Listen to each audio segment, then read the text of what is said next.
बहुत समय पहले की बात है।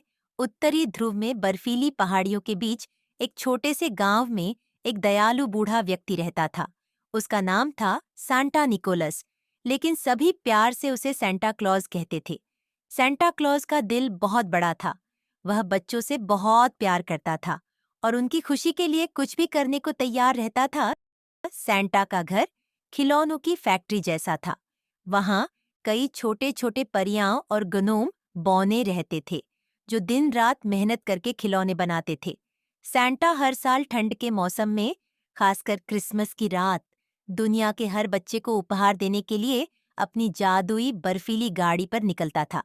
उसकी गाड़ी को खींचने वाले 8 अद्भुत हिरन थे, जिनमें से सबसे खास था रूडोल्फ, जिसकी नाक लाल रंग की चमकदार थी। रूडोल्फ की नाक ठंडी और धुंधली रातों में रास्ता दिखाने में सैंटा की मदद करती थी। सैंटा के पास एक जादुई झोला था, जिसमें अनगिनत खिलौने समा सकते थे। चाहे बच्चे कितने भी हों, सैंटा का झोला कभी खाली नहीं होता था।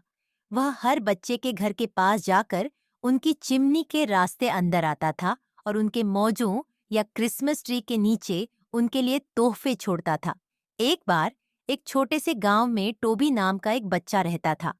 टोबी का परिवार बहुत गरीब था और वह नए साल या क्रिसमस पर कभी तोहफे नहीं पा सका। टोबी का सपना था कि उसे एक अच्छा स्वेटर और किताबें मिलें ताकि वह स्कूल जा सके। सांता क्लॉज ने टोबी की यह इच्छा सुनी। उस क्रिसमस की रात, जब टोबी सो रहा था, सैंटा उसकी झोपड़ी में आया। उसने टोबी के बिस्तर के पास एक सुंदर पैकेट रखा। अगले दिन जब टोबी जागा, तो उसने देखा कि उसे न केवल एक गर्म स्वेटर और किताबें मिलीं, बल्कि कुछ मिठाइयाँ भी थीं। उसकी खुशी का ठिकाना नहीं रहा।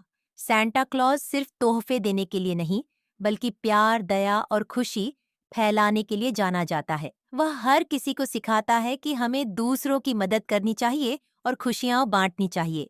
उस दिन से टोबी ने भी ठान लिया कि वह बड़ा होकर दूसरों की मदद करेगा, जैसे सैंटा ने उसकी की थी। आज भी हर क्रिसमस की रात बच्चे सैंटा क्लॉज का इंतजार करते हैं।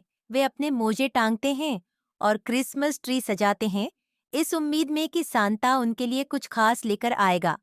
और सांता अपने जादुई झोले और हिरनों के साथ दुनिया भर में खुशी और तोहफे बांटता है।